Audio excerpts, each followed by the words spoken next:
Bell rolls is the reporter thrown into the secretive world of the Forex Super Model, where nothing is as it seems. Beware the techno monk, and steer clear of Professor Code and his two assistants. Give the senior trader a wide berth, and don't expect any sense from the risk manager.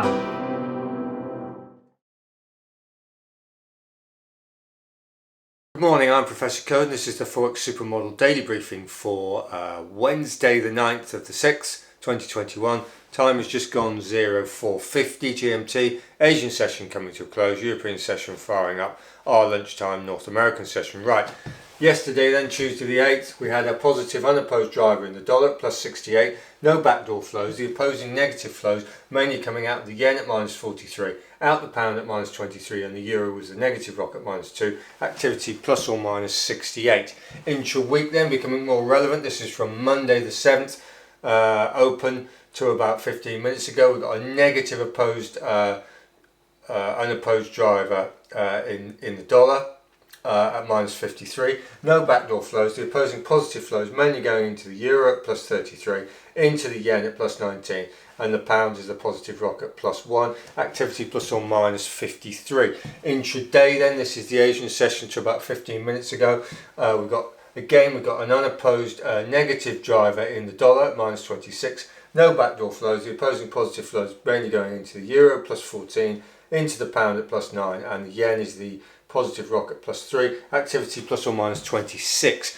What's going to knock it about, or has been knocking it about? Well, we've had China CPI came in generally soft, but production CPIs came in positive, and they've been dripping about raw material costs, so that sort of ties in with that. German trade balance tier 2 event coming up, and CAD's rate decision today. Tomorrow, Thursday the 10th, we've got the ECB rates decision. That'll affect the euro obviously, and the US CPI, so that will feed into this inflation and the Fed narrative. And the Friday we've got G7 meeting and the Michigan consumer sentiment. Right, so let's have a look at the flows. Our trades have improved. We're about plus 3,900 points now, from a peak of 6,500. So we're knocking on the door 4,000 again. So about 2/3 has come back, because we actually went back to break even at one point from 6.5k. So it's quite an achievement. So anyway, let's have a look. Euro is strong, except against the Swiss. The yen is strong, except against the Swiss. The pound is strong, except against the euro, the yen, and the Swiss. The Swiss is strong across the board. The CAD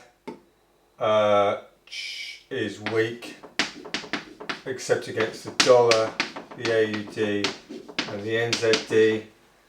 The AUD is weak across the board. The NZD is weak, except against the AUD, and the dollar is weak, except against the AUD and the NZD. Right, so what have we got? We've got Swiss franc strength. Bear in mind we've got the rates, the EU rates decision, ECB rates decision tomorrow. So the Swiss franc is coming up. It could be asset risk assets derived as well. And we've got the AUD weakness. So we've got commodity currency weakness. We've got yen strength as well, so we're looking sort of a bit risk-offy, and we've got this AUD weakness, and CAD's weak except against the commodity currencies and the dollar. Right, so let's have a look at the asset classes then. We'll start with the US dollar index. Right, so US dollar index, basically it's got this sort of look about it. It's at 90. What it was 0.90, 0.6. It's near the double bottom. Basically, it's bounced slightly, but hardly anything. So gold should be liking that that soft dollar, and it's 0.22 from the high, from the modelled high. So it's liking it, but it's not liking it that much. Oil is actually on a complete ramp up. It's 0.29 plus from the recent resistance high. So oil's really steaming now.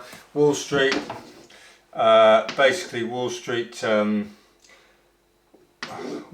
broke and it's gone sideways. It's about 0.10, 10% from the high roughly. S&P, similar, it broke.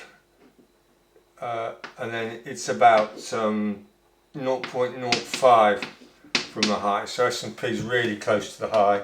The tech broke, and then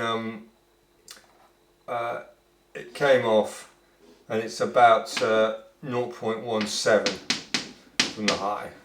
US 10-year. Right, you've had this sort of this whipsawing going on, and it's now this is the price, remember, it's now up near the top of the price range, so yields are relatively weak, and we're seeing a weak dollar at the moment. So, and the bund, and bear in mind they'll be positioning for Thursday's ECB rates decision. So you've got this sort of situation. Where are we? It's 0.4 from the floor. So we've basically got a bounce in the price. Yields have come off, but they're not as soft as US yields. So arguably you could see a bit of euro dollar strength. Right, copper. Copper basically came off. It's about 0.45 from the high, so it's not really firing. And finally US steel, sold off at the double top, broke, came back, and it's now about 0.33 from the high. So it's soft, not really kicked in with the infrastructure and all the rest of it in the States. So that's where we are. So we'll just polish this off and then round up the analysis. As we said, we've got this, our trades are coming back a bit. They have been painful. Just been a basically sit and adjust job for about the last month or so. Right, so we're short USD against the euro, the pound and the AUD. And we're short NZD against the euro, the pound, the CAD and the AUD. Right, you've got CAD's rate decision. Oil is steaming on the up, so it could well be all systems go for the CAD. They're opening Canada up a bit, so that's something to bear in mind. We've got the ECB rates decision on Thursday, so that will affect that end of it. And equities are sort of rolling over to flat near the highs, so they're undecided, and that will obviously affect risk on, risk off with commodity currencies. So anyway, we're sticking with our positions and just going to ride out the volatility. So I hope that was useful. See you again tomorrow for the daily briefing. Thank you very much.